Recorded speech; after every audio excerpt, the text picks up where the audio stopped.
Seriously, call Kenny Loggins because you're in the danger zone. I'm John Renton with the retro review of Top Gun, the 1986 classic from director Tony Scott, who did Beverly Hills Cop 2, True Romance, Days of Thunder, Spy Game, Enemy of the State, Unstoppable. That was his last movie because unfortunately he passed away a couple years afterwards. Rest in peace, Tony Scott. Man on Fire, This Man is on Fire, and also Domino and many other movies. Crimson Tide, The Fan, had to write all these down. He did a lot of movies that will live on, including this one that's just so much goddamn fun, from the jet footage, to Val Kilmer and Tom Cruise sniping at each other, to the romance with Kelly McGillis. My fucking goodness, Kelly McGillis was fucking great in this. And also the highway to the danger zone! Kenny Loggins will forever get royalties. His children will get royalties. Everybody in that goddamn family tree will get royalties long after he passes away, long after all of us pass away. Highway to the Danger Zone will live on. Just like this movie. It's so much fun. It's not a deep subject necessarily. It's simple. It just has, like, a lot of fun, a lot of breeziness to it. While having, a good thing about friendship. I mean, you got Goose in there, Anthony Edwards, and, Maverick, Tom Cruise's character, and Goose are friends. And they do have a good bond. And of course, this is when Val Kilmer was on the ascent, before his career really went off the goddamn rails, well after Batman Forever. It's amazing that he's still alive, actually. If you've read, or seen interviews with Val Kilmer, it's astonishing just how much stuff he did to himself. He seemed to have turned that around. That's great. This is when Tom Cruise really was just rising up, back on his feet. And, man, Tom Cruise, though, his career was by no means short, even though the man could walk under a closed door. I'm amazed that they allowed him to sit in a jet pilot seat, considering they probably need about 5 booster seats so he could see over the dashboard. I kid. This movie's a whole bunch of fun. It's time to enter the danger zone by talking about Top Gun. I'm also excited to see Top Gun Maverick in just a few days. Going to see one of the earliest showings possible. See it in theaters. Considering that movie's been delayed for about 2 fucking years, I really hope it's worth it. I don't expect anything necessarily great. I just expect fun. Please let it be fun. Don't let it take itself so goddamn seriously. Just let it be something fun. Let it be something we can lose ourselves in. Lose ourselves in the music, the moment. Bitch, you better never let it go. But anyway, Anthony Edwards in this, and then you also got Tom Skerritt before the picket fences took over his life. Michael Ironside playing a jackass general. I know, it's shocking. Meg Ryan's hair, co-starring Meg Ryan, was also in this. This is back before Meg Ryan's career really went off the goddamn rails.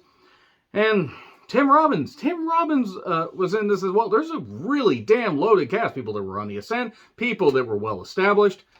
Tony Scott did a great goddamn job, managing this cast and directing a film that, again, just had a lot of jet footage. I think this thing was pretty much 80% jet footage. But for those who like that, you're going to enjoy this. If you haven't seen Top Gun, get on that. What the fuck are you doing? Pause this review, watch it, and then come back and watch the rest of it. Anyway, it was also written by Jim Cash, who ironically never visited an ATM in his life, who did Turner and Hooch, Dick Tracy, and Anaconda. He also passed away in the year 2000. Rest in peace, Jim Cash. And Jack Epps Jr., who did some of the same stuff that Jim Cash did, so copy and paste. So basically, Maverick, the code name for Tom Cruise's character. He's a wild renegade pilot who's one of the absolute best. And he's going to try to aim to be Top Gun. He is the best in his class, and after, well, a bit of a fracas with, a certain pilot and everything, and something that could have gone really tits up, but he decided to save somebody because he's just that goddamn good. He's a renegade, but he absolutely will save his fellow man. He's not like the Mountie. He is handsome, he is brave, he is strong. He's not the Mountie, but he enforces the law. That's how that works. Non-wrestling fans have no idea what I'm talking about. But in all seriousness, enjoy watching Jets. It's Jet Set Maverick Radio. Wave of the future.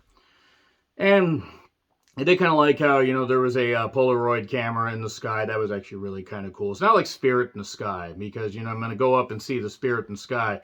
That's where I'm going to go when I die. I promise these song references will stop eventually, but probably not in this review. You're going to go to Top Gun. You're going to go to be, you want to do this? You think that you have the chance to do this. Emperor Palpatine managing the Top Gun class would just be hilarious.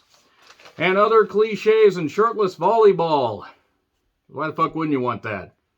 Val Kilmer was just delightful as being Iceman here. No, not Dean Malenko.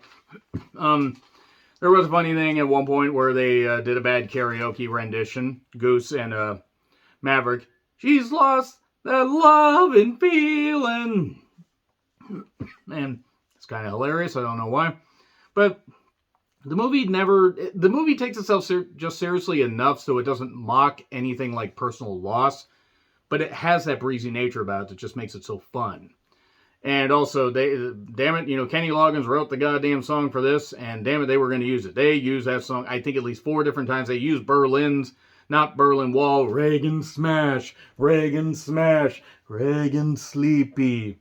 They didn't do that, but no, Berlin's Take My Breath Away, which, ironically, was also the song that played in the Benoit household on the last day that family was whole. If you get it, you get it.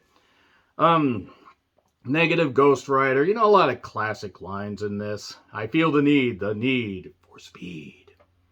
Terrible, or great video game franchise. Lousy movie. At one point, this one general says, or commander says, I want some butts. Me too, commander. Me too. Probably should have rewarded that. Moving on. But I don't like you because you're dangerous. You're not the Iceman like me. I can freeze people in my jet. That would have been really cool. Mr. Freeze in a jet's what I demand to see. You're not sending me to the cooler. But anyway, he's a wild card. Wild card, bitches. Hey, he's like Gambit flying a jet. That would be dangerous considering Gambit can blow shit up by just touching it. Really don't need Gambit in a jet. But at one point, Kelly McGinnis' character, Charlie, so, because she's like a high-ranking official. Obviously, her and Maverick fall for each other. She's like, I don't sleep with students. She's no Mary Kay. Mary Kay Letourneau burning in hell for all that shit that she did. Goddamn horrible representation of my state. If you don't know who Mary Kay Letourneau is, Google. You will find out why I feel that way. If you also don't know who the fuck Mary Kay Letourneau is, it means you're probably too young to be watching this review. But take my breath away. Sorry, Nancy's tied up in the phone. I will stop that. I promise I will stop that. Maverick wants to find out about his dad because his dad apparently just disappeared. He was in F4 in November 1965. He just disappeared. He can't find out any of this info. And a crazy romance blossoms eventually, kinda, sorta. There's weird silhouettes and everything. Meg Ryan is, Goose's wife. He decided to goose her. He's Goose. He's Goose. I don't really have it. His goose wasn't cooked yet. His goose was cooked a little bit later. That's a goose you goose. Does he goose you goose?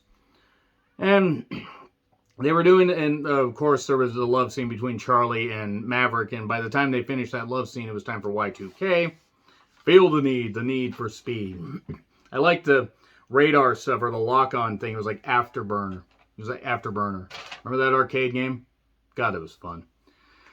So, at one point, something goes tits up during a mission, and Goose and Maverick eject, but Goose's head hits the deal because it doesn't quite eject well enough. He ejects too soon, hits the glass, busts his head, and going that fast, he dies.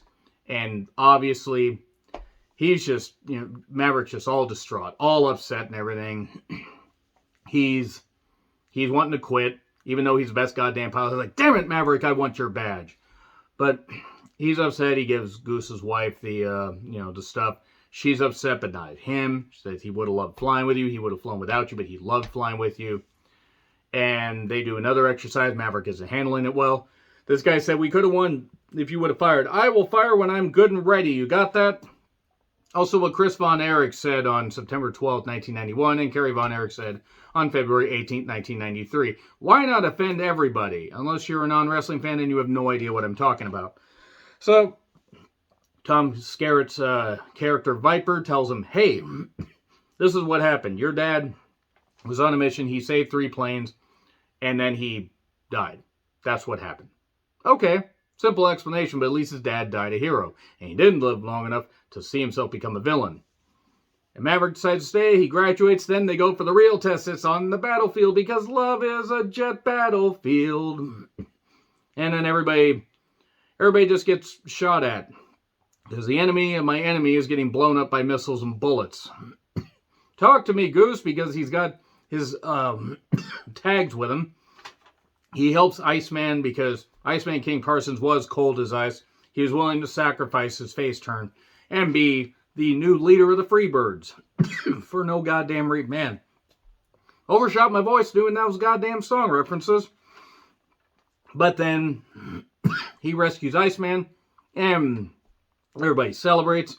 He says, "You're dangerous, but you can be my wingman anytime." Bullshit, you can be mine. And then Charlie finds Maverick in the bar and plays the whole thing. You've got that loving feeling, or lost that loving feeling. And they get together, and then there we go. Maverick is going to become a flight instructor, and that takes us all the way to Top Gun Maverick in a few days. It's a lot of fun. It's breezy, it's ridiculous, and it's just a lot of fun to watch. Rewatch it. It's on Netflix for a few days. I'm sure it's on another streaming service somewhere. Anyway, what do you guys think of Top Gun? Let me know in the comments. Do you think it still holds up? Unlike Tom Cruise, who has to look up whenever he talks to people. Agree, disagree with what I said? Like, share, subscribe, Twitter handle in the description. I'm John Ritlin. I'll see you soon.